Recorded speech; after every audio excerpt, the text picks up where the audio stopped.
Hello, karibu katika channel yetu ya Elimika. Leo tumekuletea update nyingine inayohusu tangazo la kuitwa kazini.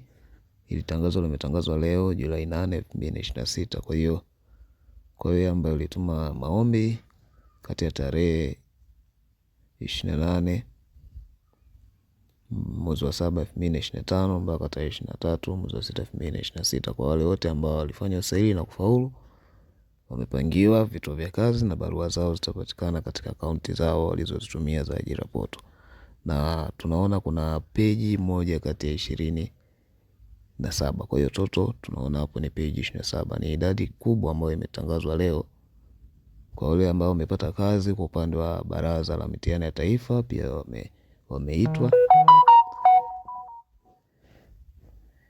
Yes, tunaona hapo. Lakini pia kuna walimu wapo pia. Kwa hiyo kuna kada nyingi ambazo kuna maafisa habari pia wameitwa. Afisa ununuzi. Naona hapo mtakwimu pia kuna nafasi nyingi ambazo zilitangazwa kipindi cha nyuma na walifanya usaili. Na sasa matokeo yao yanaendelea kutangazwa kwa kupangiwa vituo vya kazi. Naona walimu wa Kiswahili nao wamefikiwa, wa Kiingereza, walimu wati ambao awali walikuwa hawajaanza kuitwa kazini.